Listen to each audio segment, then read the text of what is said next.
Mark, point of order.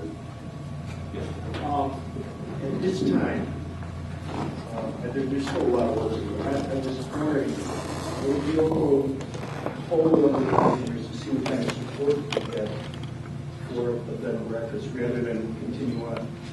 I do think that would be okay if that's where you think you would like to do now. It might be appropriate to ask the applicant if the applicant has any brief responses so that the applicant can conclude its presentation. Yes. Do you have any more responses to the comments you heard? See if we can get this on. I personally think that a lot of the comments that were made tonight were addressed to our proposal. I would say, I'm trying to keep this non-personal, if you will, although I do want to make one comment. There was no presumption on my or my wife's part that this would fly through, which I think is demonstrated by at least the ongoing discussions that we've had with village officials since September. We knew this was a big deal. Hotly debated topic. We also believe them as residents of Wood Range Road, South Wood Range Road, that this would not negatively impact property values if done correctly. And I would hope that all of the neighbors and those who are involved understand what we have done to our property, that they respect what we've done over the years, because when we purchased our property, it also was in somewhat of a period of neglect, and our full intent, because it is part and parcel to the business proposal as well, is to take this property and maintain its residential nature of it. That is what makes this successful we can be, as commented by a number of residents. So at this point, those are the only comments I have. Thank you. I have some questions. How do you respond to the comments about the Illinois Bed and Breakfast Act in compliance with requirements? My understanding actually is that the way I read the note and the operator is that there is not a limitation of 5 minute park. As far as the Illinois Bed and Breakfast Act, I don't know if it's the Illinois Bed and Breakfast Act or the Illinois Bed and Breakfast Association. I don't know of any law that limits 5 residents in Illinois at bed and breakfast. That also just doesn't seem consistent with my understanding. To also comment in regard to the act about the owner being occupied. And again, that was, I think, one of the very first topics that we raised with village officials, that was our plan, that we knew that was at odds with many of the other villages and the codes that they put in place. But it was an element that we wanted to continue to dialogue and talk about as to the willingness to accept it. Mark, good comment. Yeah, I'm familiar with the Illinois Bed and Breakfast Act. There is a state law that provides for actually more sort of food-related and cleanliness standards. It's really a regulatory act. It does provide that particular act, for purposes of regulation, applies to operator-occupied residences of not more than 5 guest rooms. What that means is that if there is an operator that has more than 5 guest rooms, that doesn't apply to it. It's not a limitation on municipalities on power. It is my understanding in Oak Park that there is not a 5-room limit, but I can't say that I've looked at that recently. As for owner-occupied, the Act does not provide that. The Act provides for operator-occupied residents, and operator is defined in that Act as either the owner or the owner's agent. And I am personally familiar in my practice with bed and breakfast in a number of different locations that are not owner-occupied, although I would say in my experience most of them are. But that is not what the state law provides. I have a few more questions. One on the parking. You're going to drive into the parking area. How are you going to get out? Back out to the Range Road? This doesn't appear to be a good way to turn around. Okay. It actually depends on how many cars are in the place at that point in time. If it's fully booked, then yes, the easiest way would be to back out. If not, there is plenty from our site plan, plenty of room for a turnaround and exit in that manner. Well, I was a stranger from not knowing the traffic conditions on the Range Road to pull out field stuff.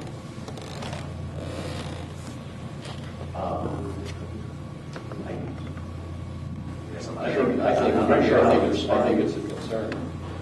I have another question. One of the people objecting talked about people driving down the Range Road and looking for an address. You plan to have your sign lit at night? Correct. What about vacancy, no vacancy sign? No, we have no intention of having vacancy. Well, I'm familiar with some kind of premises here, that's why I asked about it. No, we have no intention. I think that's it for now. Oh, I do have a comment to make. One of the people who earlier spoke talked about the project being in context with the neighborhood. I think Tim being an architect, he probably came from Tim because I'm an architect, by the way. That's a buzzword with a lot of architects today that their projects are within the context of the neighborhood or the buildings or what have you. Architecturally speaking, the house is being converted in such a way it will be within the context. When you look at the site plan with the parking lot there, paved parking lot, I understand, and a lit sign at night, I don't think it's going to fit into the context of the neighborhood for that reason alone. I think there are certainly other reasons that we're objective to would make this look a lot different on the Range Road than all the surrounding homes on the street. I can certainly understand down about the sign. I'm not bothering down about the driveway and the parking. If you look at the site, it's not a backyard, it's a parking lot. You're correct, there's an extensive. And the driveway has parking on it. Correct, there's an extensive parking area. Right. Yes. So I don't think the building sitting on the site does not fit within the context of the neighborhood.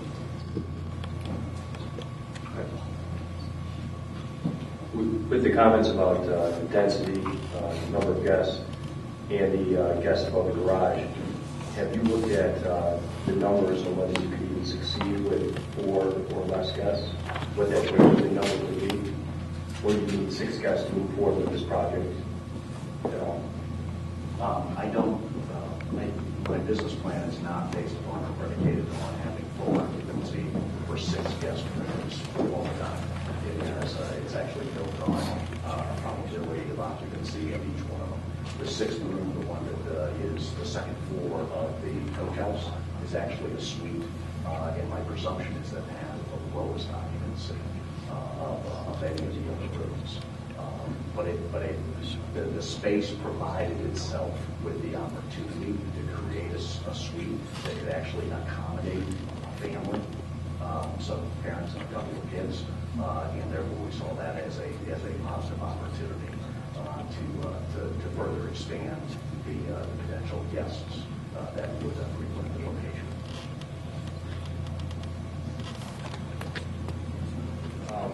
At this time, I'd like to poll the commissioners and see what kind of support there is for a bed and breakfast or for a zoning change.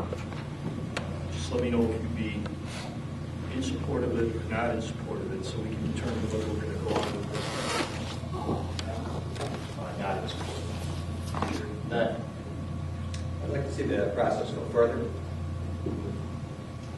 I'm in support of bed and breakfast as a concept. I'm not supportive of this location. I agree with Laura. I like the concept of bed and breakfast. For so many reasons stated here tonight that we could discuss further. I would not be supportive right now. Yeah, I think there might be a good idea if maybe the village does this or someone else does this, but some kind of market study that would say, is there a real need in the Range to have a B&B? I know there's a lot of word of mouth. A lot of people say, yeah, there's people coming in for Christmas, holidays, weddings, stuff like that. And then where is the optimal location? Obviously, the location is not it from my perspective. but is there an optimal location for a B&B in LaGrange?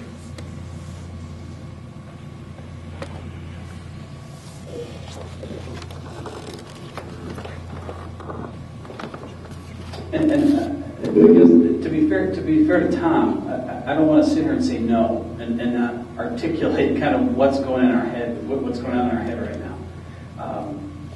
I very much like the idea of B&Bs. I think there can very well be an appeal of a quaint, cozy accommodations in LaGrange, particularly when we don't have them right now. I very much appreciate the work that Tom and Gina have done in putting this together, and there are many things that I like about the proposal. I can't support this right now in its present form for a number of reasons, and they've been articulated so well by a number of people here tonight. I don't have a sense of the need for a B&B. I can speak personally for a guy who makes his poor in-laws sleep on a futon down in his basement. So I think there's a need, but I would have appreciated from Tom a better assessment of the needs, knowing the audience here tonight, knowing that we would need some empirical support for the need. I would have hoped to have seen more of that. What is the need here? Show us that. Show us that other alternatives have been considered. That's tough for me to get past right now. I don't sense that beyond LaGrange Road, which one person pointed out is our front yard. It's the front yard to our village.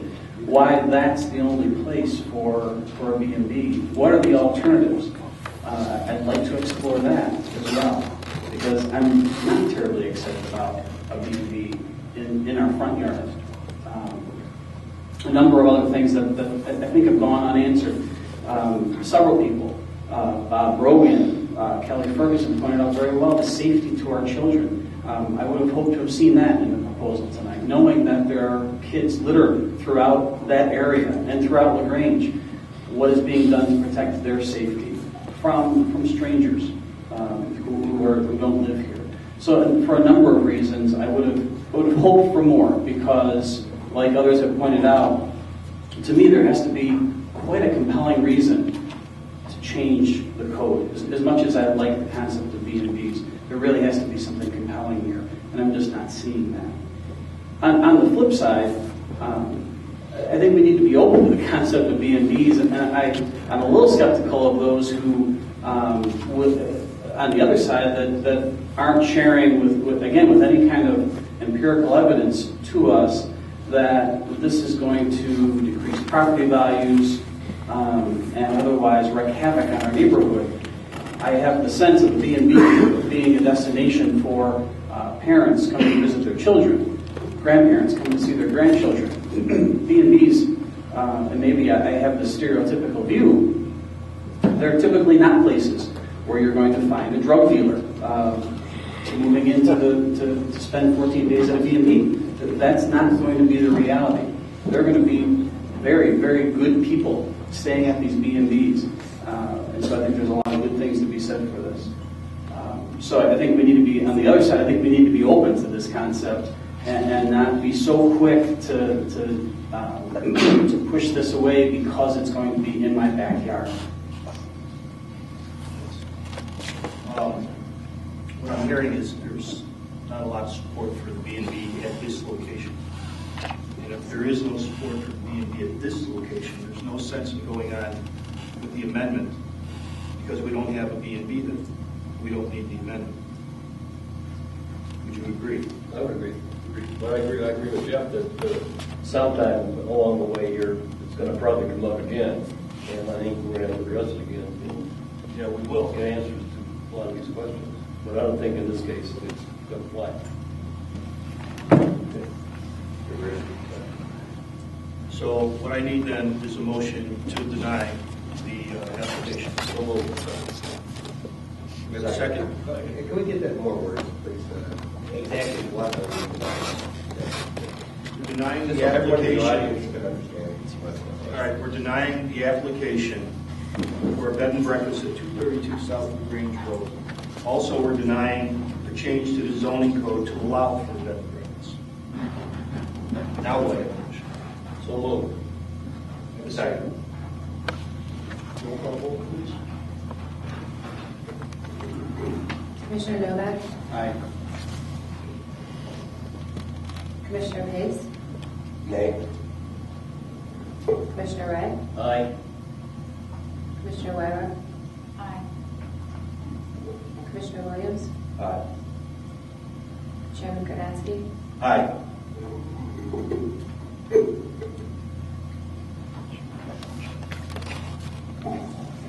This is a recommendation body, and the ultimate decision would lie with the Village Board of Trustees. No date has been set for this to be on the docket of the Board of Trustees. Obviously, with the vote, we'll be counseling with the applicant, given the negative recommendation.